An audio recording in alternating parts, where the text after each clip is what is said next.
I had no problems during my pregnancy, nothing at all. I'd had quite a few midwife checks. Everything seemed fine. You know, I was hoping that everything would just go to plan and it would flow. But that's not what happened. It was complete opposite. Rang the birth centre, said, waters have broke, what do I do? So she said, right, come in. They checked me over, checked baby, she was fine. And I had been feeling quite off, so I was quite shivery and I was like quite hot, couldn't sleep. I was just in absolute agony, my back was hurting.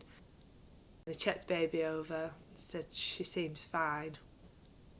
It was probably only about an hour later, and the midwife came in and she looked and I was just like drip white.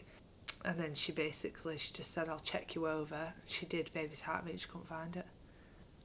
It was a real shock because within an hour we'd been told that she was fine and then she died and nobody knew why. Then they told me that I had sepsis. And they said they couldn't give me a C-section because of the sepsis and because I had septic shock. It was hard to give birth to her. It wasn't like anyone else's natural birth. So everything was just so traumatic because it happened so quickly. And you're walking out onto the birth suite and everyone else has got the baby and you haven't. And then you have to walk out the hospital doors and people are going out carrying the baby. You're getting in the car and you're going home and you've got to walk through your front door. Like the first year was horrendous, it was awful. So you've got all that grief, you've got all that big massive hole in your heart that you think's never going to get any smaller. You don't just think it mentally, physically feel it. I was exhausted, I was tired all the time. I felt awful, I could not stop crying. You're feeling anxious, you don't sleep. We've always been like a strong couple anyway. We were there for each other and he, you know, because he grieved too. But as time went on, I didn't want to talk to him about stuff because I didn't want to make him upset, and he didn't want to talk to me about stuff because he didn't want me to be upset. So all that trauma was all building up inside, and every day it was all coming out, and then the next day it'd start again. It's all building up and up and up. I just didn't go out because I just could not cope seeing someone with a newborn. And then I fell pregnant again and I was just absolutely petrified. I can't even describe because I was frightened every single day. Every movement, when she started moving, I was like, is she moving? I don't know if she's moved. Like it was all heightened more than it would normally be.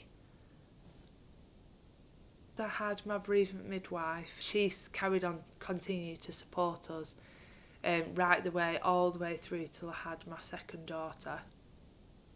If it wasn't for her, I don't think I'd been able to get through it. From then on, I've now got the support of like the maternal mental health service. They've been amazing because I've had their support. So they've got a specialist perinatal mental health midwife who I do speak to, and she was there for me all the time. She listened and acknowledged how I felt, and I always say it now, it's one of the most powerful things is to acknowledge that someone is actually grieving and that they've got a child, they have a child, they're a mum of 1, 2, 3, 4, because she's part of our family and she always will be.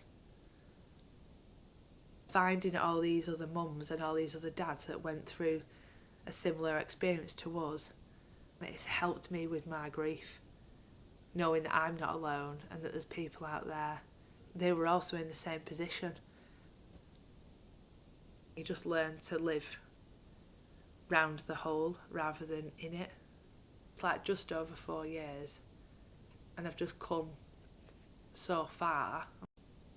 I am happier than how I've felt for a longer time. It does get better, but it does take time for you to get to a place where you can actually live with it. Don't ever stop talking. Don't hold it all in. because it doesn't do you any good.